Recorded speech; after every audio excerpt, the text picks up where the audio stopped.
but they say whether or not your life becomes success or not, it depends on the strength of your devotion to spiritual guide.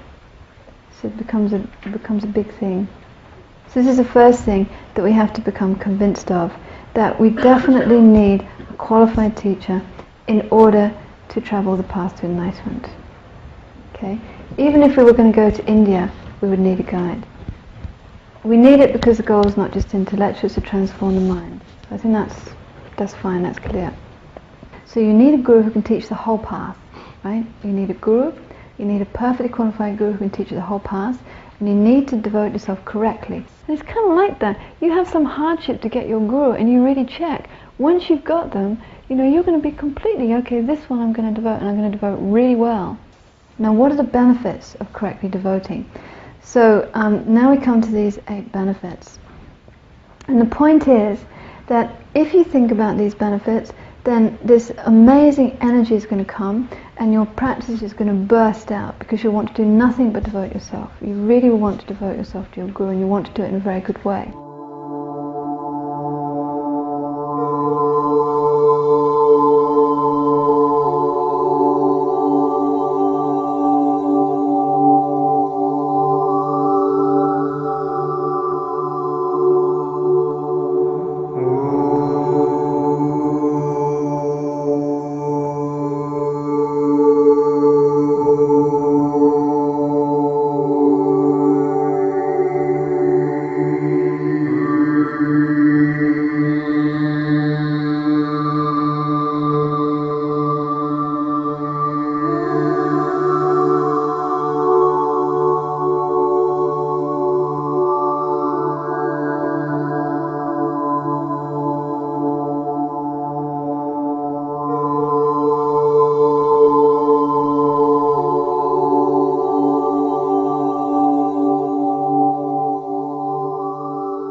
When I first heard about Guru devotion, I wasn't very attracted to it. I thought it sounded a bit cult-like.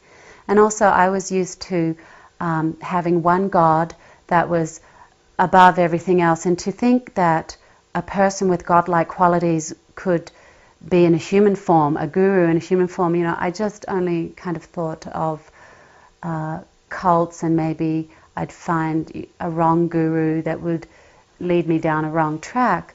But then as I was involved with Buddhism, with Tibetan Buddhism, and I started seeing the Lama's qualities, His Holiness the Dalai Lama, Lama Zopa Rinpoche, and at first you're not sure, and you find some qualities, and then you have to open your heart, and then you start to feel some devotion. And then through this devotion you see how Guru devotion, the teaching says, the root of the path, and you need teachers to guide you and to inspire you and to protect you. And the way they protect you is not some kind of magical powers necessarily, although there is this blessing power that does come with devotion.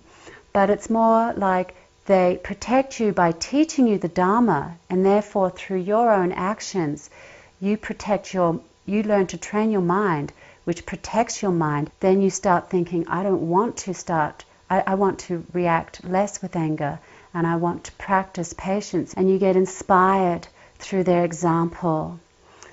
And you get guidance through, they will tell you if you request, and and then if you have the karma to receive advice, and hopefully if you practice Dharma, and eventually you create the good fortune to be able to receive direct advice on an individual basis from your teacher.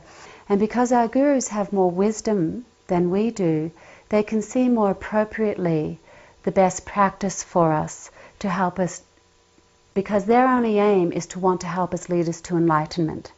So their advice is always with this wanting to lead us to enlightenment, and how to do this in the most effective way. So we can follow their advice with great assurance that it is coming from the most pure place. And therefore, if we follow their advice purely, we are going to progress towards enlightenment.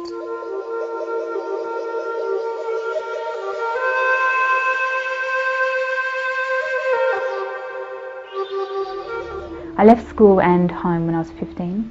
Took quite a lot of drugs after I left home, and I was partying all the time, and I was pretty much almost, I mean, I didn't like live on the streets, but I was just hanging out on the streets for about a year. And I met Rinpoche for the first time. So this is probably the sweet part of my life. It was just like, there is no question in my life, and that the only thing that I want to do is offer my life to Rinpoche. And it was very, very, very strong. I mean, you just watch Rinpoche, and you just watch Rinpoche for like every single act he does is an act is so perfect, and you just want to be like that. You just know that this is what you want to do. And I just knew, like 100%, if I offered myself to this being, that he would direct me in a way that would be useful, because I can't figure it out myself. I mean, or because I have so many past imprints that's making me continually making me think, continually making me believe that samsara is going to bring me happiness, and that it's going to work if I, fall in love again. This time it's going to work, it's going to give me happiness, or whatever. I just 100% trusted that Rinpoche could definitely direct my life and guide me and show me how to do it. I mean, especially looking at Rinpoche as the Guru, as the Yidam, as the Buddha, then definitely, I mean, there's nothing higher than that. We don't have anything higher than that, and there's nothing more precious to do. And it's not like, okay, once you have a relationship with the Guru, then it's like, it's really easy after that. In fact, it's even more difficult, because Rinpoche ultimately he confronts your ego. So that is a really painful experience. Very, very painful, because it's the one thing that we protect very well. So I'm still trying to deal with that, and I'm amazed at how Rinpoche cuts my ego down. Like every time I'm in front of him, every time he's very subtly, very individually, he's basically taming my mind, and it's very precious. Just to see Rinpoche, especially now I've been, able to serve Rinpoche quite closely for like nearly 3 years, and there's, it just is reconfirmed in my life that, it's unbelievable perfect. Rinpoche's actions are amazing. Everything he does comes from bodhicitta. He's always trying to help people. I just pray that I can keep being able to serve Rinpoche and doing this, because it feels really good.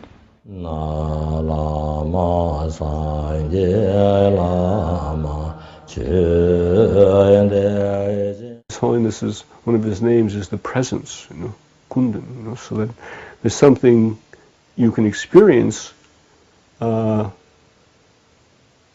that makes you believe that it's possible, because you see examples of persons. So by meeting Lama Yeshe and Lama Zopa Rinpoche and Geshe Dargi and His Holiness Dalai Lama and other teachers, they're human beings, and they're saying, this is how Lord Buddha said, this is how it is. I practiced it. I think this is how it is.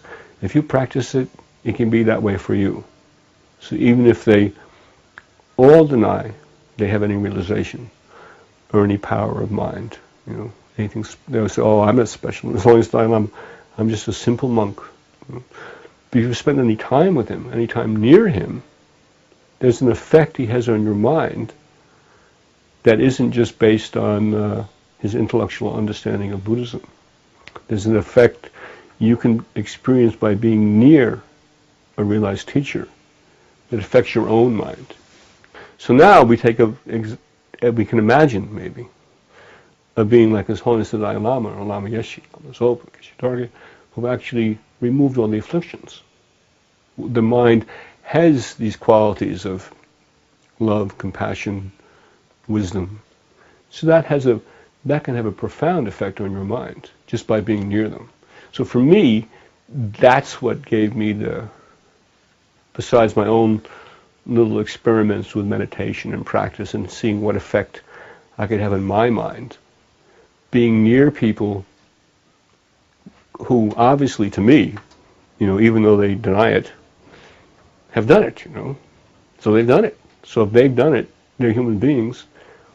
I'm a human being. I did this practice. Lord Buddha said, you're a human being, you can do this practice, and you can remove the afflictions. So that's what I think having had the good fortune to be near those beings, at the same time try to put it into some small way to practice.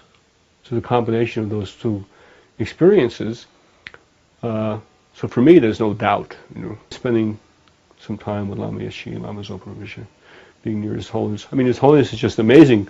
I saw this film, I think, in Los Angeles. He was going to meet the press corps, the hardened reporters who think everything is, basically bad, I think, anyway. So just as he went down the line touching them, they sort of lit up like light bulbs. Just as he passed, everyone became momentarily happy. That their cares went away. They were smiling, and maybe 30 seconds later, it was gone, or 10 minutes later, it was gone. But it has an effect. So then so I think the idea of the blessings of the Lama, the blessings of the Guru, the blessings of the Buddha, it doesn't have to be so mystical. You put the big magnet next to the small magnet, so the polarities come the same for a little bit till the big magnet moves away, So you see some possibility, the blessings of the Guru, the blessings of the teacher. So and within Buddhism, I think, so that's the key, You can have a qualified teacher, and then follow a authentic, qualified teaching. And then you make the experiment yourself, and if it works, you do it more. If it doesn't work, do something else.